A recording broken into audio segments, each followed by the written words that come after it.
got about 20 minutes for question and answer. So even though not lengthy, I thought that was a beautiful dialectic number. Thank you. I think though I want to say that you're not going far enough. Yeah.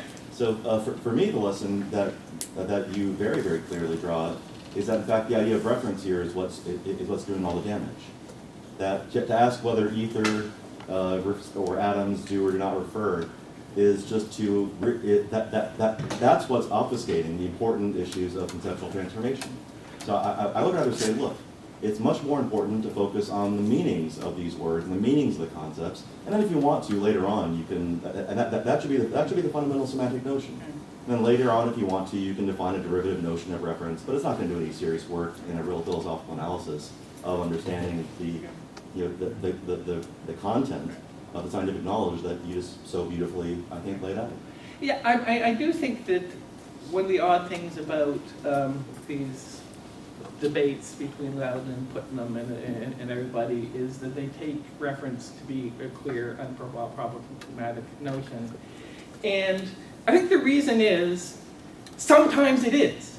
You know, there's lots of cases where we can totally unproblematically ask, you know, when Ed said, "You're next to the question," who was he referring to, right? So yeah, we can.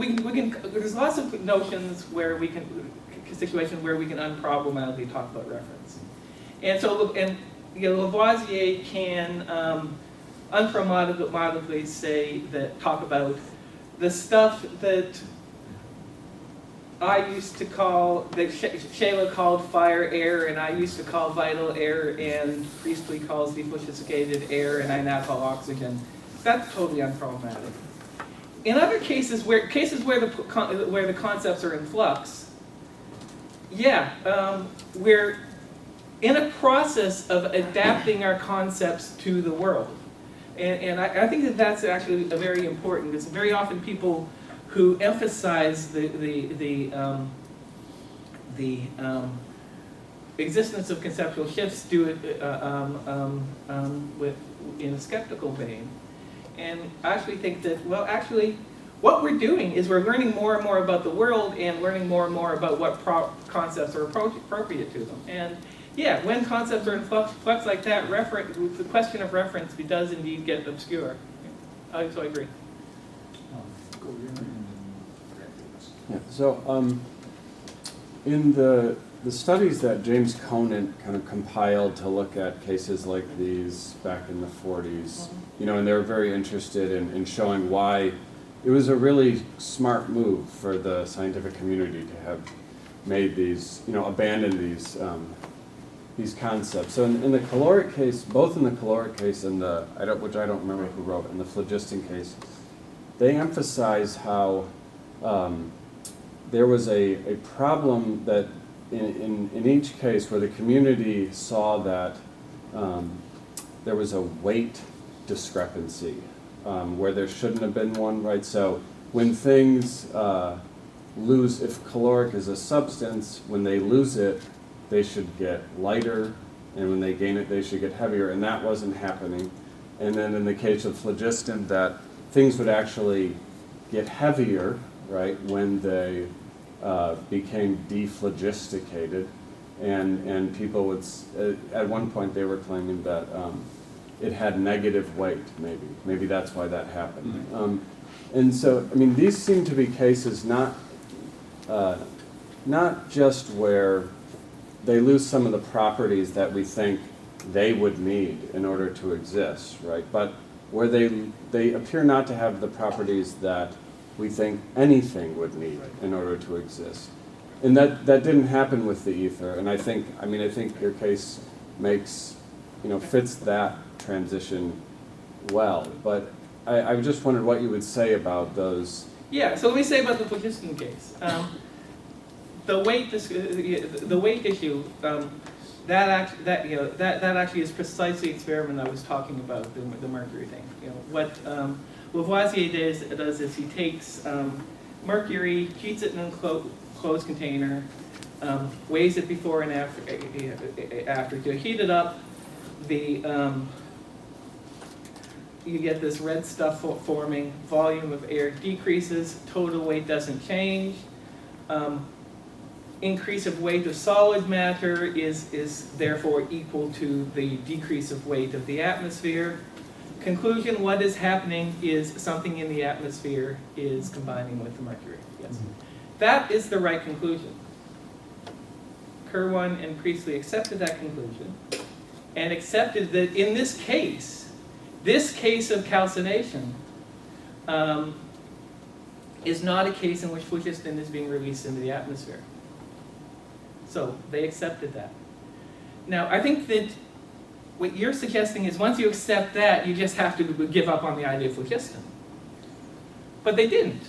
And the reason they didn't is that if you say that's happening in every case of combustion and calcination, that is, and I think we all have to acknowledge, that's a kind of a risky extrapolation. And one thing that Priestley was struck by is that he could restore the red calx to its metallic state by heating it in an atmosphere of pure phlogiston, which same stuff that he called inflammable air. And in that circumstance, the quantity of the atmosphere decreases. You know this because you're doing it over water, and the water level rises. So he interpreted that as the metal is imbibing the inflammable air. So exercise. Well, what would we say? So yeah. So what I'm saying is, what was abandoned eventually was the idea that combustion involves release of phlogiston into the air. So I'm entirely on board with that. What I'm suggesting, though, is an alternate history in which we continued to use the word phlogiston for inflammable air and just didn't think that it had anything like the role that earlier chemists thought it had in combustion. Mm-hmm. Okay. And I actually think that that's a clearer way of saying it. So yeah, there was a real change of opinion. And you could say, well, they gave up on phlogiston, what we learned was phlogiston doesn't exist. Or you could say, what we learned is that other cases of calcination and combustion are like the mercury case. They involve oxygenation, and in fact, typical ones do not involve release of phlogiston. Well, but it seems to me, I mean, we do have this datum, which is that they did in fact decide that phlogiston didn't exist, right? And we don't have an explanation for that. I didn't. Well, the scientific community, right, that They decided not to use the word phlogiston for inflammable air. well, I don't know if that's the way they would have seen it. Right? We're just not going to use this term anymore. But okay, yeah. So on the question of how they would have seen it, I think a case can be made that Lavoisier and his circle in Paris exaggerated the revolutionary nature of what they were doing. Lavoisier thought, I'm establishing a new chemistry with new terminology and everything. And they also exaggerated the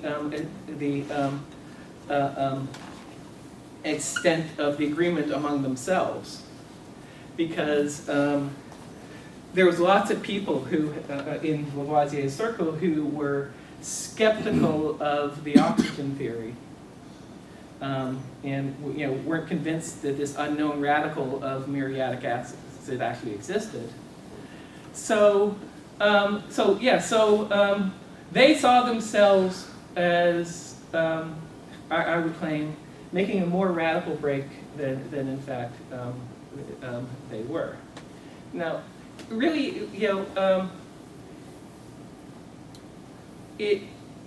it is actually a terminal, by the point that Kirwan and Priestley are proposing that phlogiston as a word for what we call inflammable air. You want to say that stuff doesn't exist? No, I mean, I agree that you can do like manipulations with the way that you talk that would make everything. No, I want you. Do you say Oh. the stuff that in the 1790s that Kirwan and Priestley called phlogiston, do you say that does not exist? No, I wouldn't say that. Yeah, that's my point. Yeah. And this, In fact, the stuff that they referred to as phlogiston, you think exists? Yeah, but I mean, that's not the point that what I'm asking is, can we explain why the community abandoned those concepts, say, in the case of caloric? Well, okay, here's what I claim they abandoned. No. Not the concept. They have abandoned the claim that phlogiston was released in so here's the substantive matter of fact, right?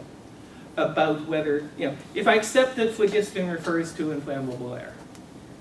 how widespread was that belief? So you say Priestley and Kirwan believe that? Not at all, no. They're a minority in part because Lavoisier was collecting followers, and he insisted that they use his terminology.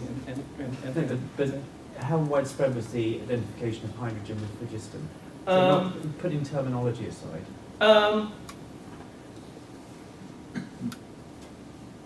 Kirwan and Priestley and a few others, and it didn't last very long. Because, okay, here's what I say: the shift.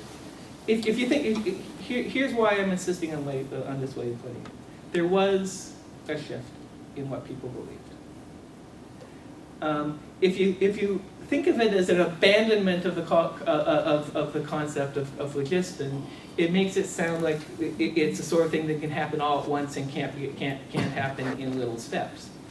And what I claim, and this will be another paper, is in fact the chemical revolution wasn't a sharp rate. It was very, very gradual, and the process was just what I alluded to in an earlier slide. It's a matter of deciding case by case whether an instance of calcination or combustion is release of phlogiston or oxygenation. So yeah, so I think you can't. What got me striking about thinking about phlogiston was a paper by Hasek Chang, where he said that philosophers have not successfully explained the chemical revolution, and what he says is that the reason they haven't explained is they have the wrong explanandum. People are trying to explain a radical break, and as a matter of fact, it was gradual and piecemeal. And so, yeah, so that's, so eventually people came to realize that all, other cases of oxidation and calcination, of combustion and calcination are like the mercury case, that they're oxidation. But yeah, it's of a piece of all the. It's people these days, when you're just given chemical formulas for things, you don't realize how much work it actually takes to figure out what the chemical composition of this stuff is, and things are, and so there's lots of disagreements about the chemical compositions of various substances, and lots of disagreements of what was going on in various chemical reactions. One of them was disagreements about what's happening in decomposition of water. So, what we now call decomposition of water is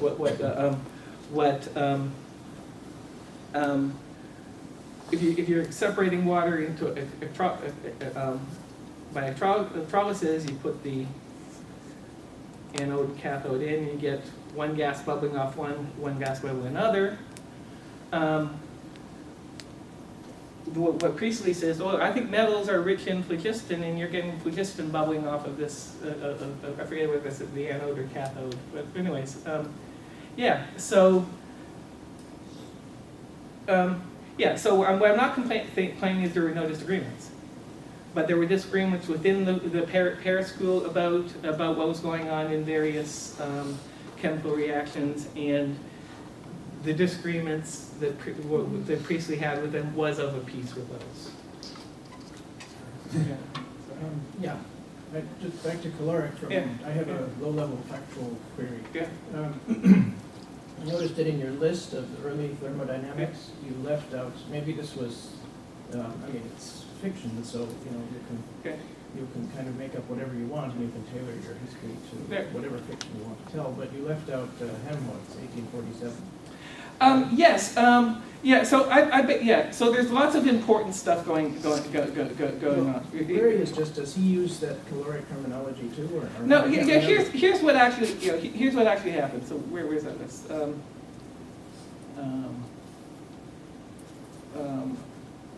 Anyways, I probably just. Yeah. So basically. The only thing I listed were basically the things I wanted to refer to. Right? And when I write, right. And when I write this up, I'll tell, I sort of alluded briefly to an important part of the story is the development of the idea of conservation of energy. Big part of that was Joule and the mechanical equivalent of heat. Big part of that was Helmholtz's work. Other people there. So yeah, that's an important part of the story that actually has to be there, because once I talk about, you need the concept of energy to talk about the energy content of caloric, right? So yeah, Helmholtz is there. What happened in the actual world is that typically once people accepted interconvertibility of heat energy and mechanical energy, they mostly gave up on, what actually happened is they gave up on caloric. Right, so Kelvin in 1849 is still talking about caloric. In the intervening years between 1849 and 1852, he's having extensive interactions with Joule. And in 1852, everyone's always believed that heat is just a form of motion since Humphrey Davy in 1799. Right? So. Yeah, so a big part of that, and this is, I think, a really important conceptual development, developing the you can't talk about conservation of energy until you have a concept of energy, and that's very important, and Helmholtz played a big role in that. Kyle? Yeah, so you made this really nice point early on, I think, that Stein doesn't say terms are retained or not for superficial reasons. Right. It's that retention of a term is a superficial reason to think, reference Yeah. something big terms on it. Yep. And that seems right to me. Right. But I would have thought that at the heart of the real problem with the obsession with reference and these diverging intuitions about what referred and what didn't is the fact that just historically speaking, whether a term's retained or not isn't an especially sensitive indicator of how much belief change goes That's absolutely with it. right, yes. And so, good. So I mean, it seems to me the Lavoisier case is perfect for this, Yeah. if we are agreeing about it, Yeah. because introducing the new chemical nomenclature was part of a strategy for getting a favorable hearing for the new chemistry.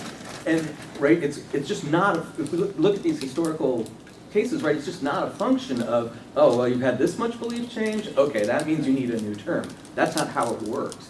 But our intuitions about what's referring to what are highly sensitive to whether a term's been retained or not. I think that's right, yeah. Okay. Yeah, I think that is, you put your finger on it. I think we have intuitions. And that's always a dangerous thing for a philosopher to have.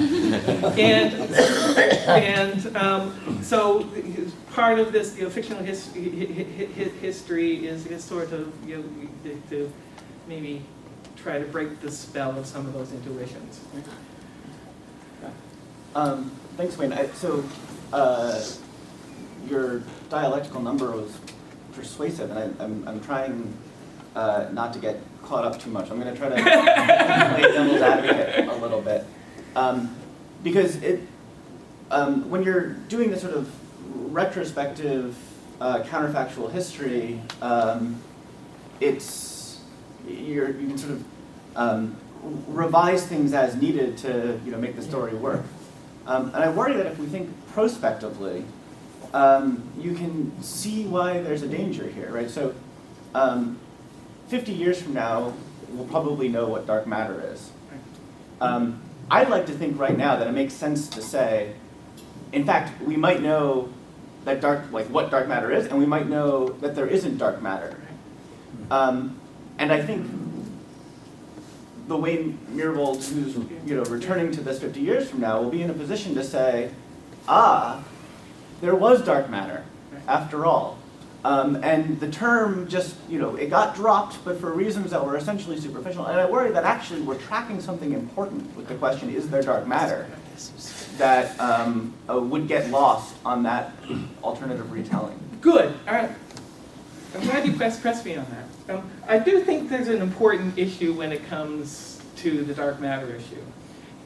So the inference to dark matter relies on our gravity theory. And of course, there's this modified program of trying to modify gravity theory so that we get the observed rotation curves without dark matter. That's a serious question. Do we have to revise our gravity theory or not? And I would not. Yeah, I would. This Wayne Myrvold 50 years from now, I would hope he wouldn't be obscuring that serious question. Just as there's a serious question of in a given chemical reaction, is this a case of oxygen combining with the thing or hydrogen being released? I mean, that's a serious question. So there's, I agree that when you're telling these stories, there's a danger, there's twofold danger. Retention of terms can obscure conceptual shifts.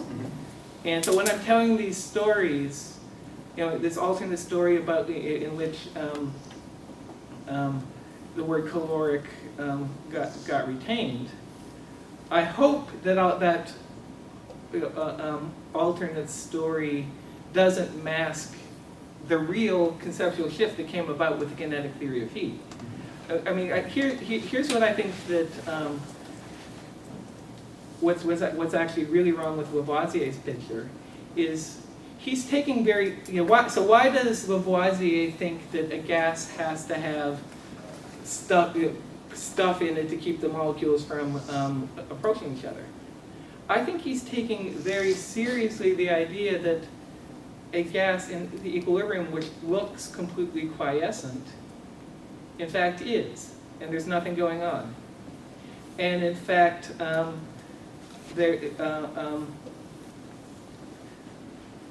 you can see in other 19th century people trying to give a mechanical account of thermal phenomena. They're just presuming that equilibrium is actually a case of stillness. And so what I don't want to obscure is the really radical shift that came with the kinetic theory of heat, because I think that it is very important that what looks like a still thermal equilibrium is actually a situation which is seething with activity, the molecules bouncing around. That's very important. So in my alternate history where we can retain caloric, I don't want to obscure that very important conceptual shift. If I were giving this talk 50 years from now, I hope I would be saying, if I even are telling an alternate story in which we retain the term dark matter, the serious question is a modification of the gravitation theory. But thank you for that comment. You're right, there's that danger. Well, unfortunately, I think we're past our time. I apologize to the people who've been in the queue for a long time, so I'm sure you can ask Wayne afterwards. So let's thank our speaker for a great